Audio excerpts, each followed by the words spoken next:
Sa ngalan sa Amahan, sa Anak, ug sa Espiritu Santo. Amen. Pag-ampo alang sa proseso sa kanonisasyon ni Venerable Teofilo Kamumot.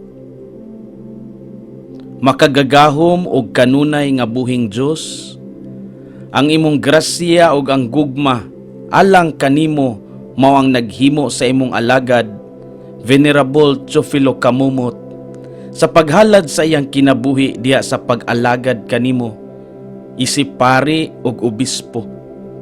Usa ka kinabuhi sa pagdumili sa kaugalingon, makanunayon sa pag-ampo ug manggihatagon sa gugma alang sa kabus ug sa mga nanginahanglan.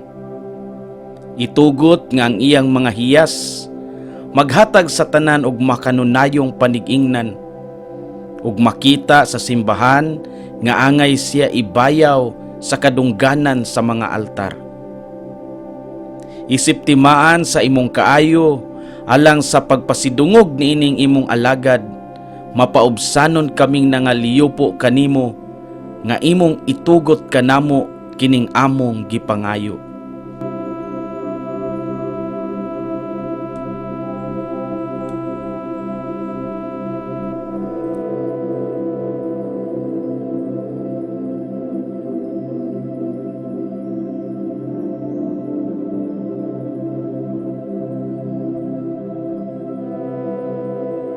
Sa ngalan ni Hesukristo among Ginoo, imong anak, nga buhi og hari uban kanimo diya sa kayusa sa Espiritu Santo, Dios hangtod sa kahangturan.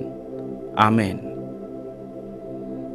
Amahan namo nga anaa ka sa mga langit, pagdaygo ng imong ngalan, umabot ka namo ang imong gingharian, matuman ang imong pagbuot dinhi sa yuta, maingon sa langit.